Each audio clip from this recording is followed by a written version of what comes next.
পাক, দুই পাক, তিন পাক, চার পাক, চার পাক, পাঁচ পাক, ছয় পাক এবং স্বপ্নাজন আছে এবং ডিসকোয়ালিফাই হয়ে গেল নায়ক। তিনি নিজের শরীরকে ভারসাম্য রাখতে পারলেন না। আগেই বলছি অনেক কঠিন একটি খেলা।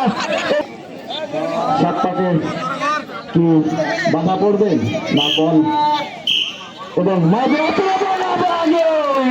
খেলার আগেই কিন্তু তিনি ডিসকোয়ালিফাই হয়ে গেলেন।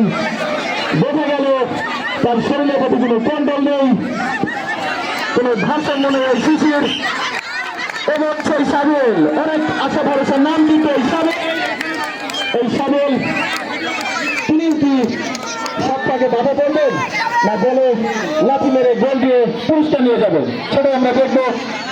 বল তো কেউ মারতে পারবে না সাবেলের কাছ থেকে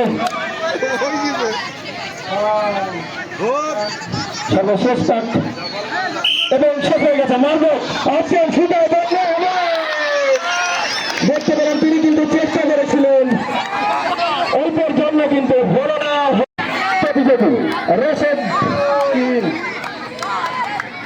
আমরা জানি এই রাশেদ কিন্তু একজন চৌকস এবং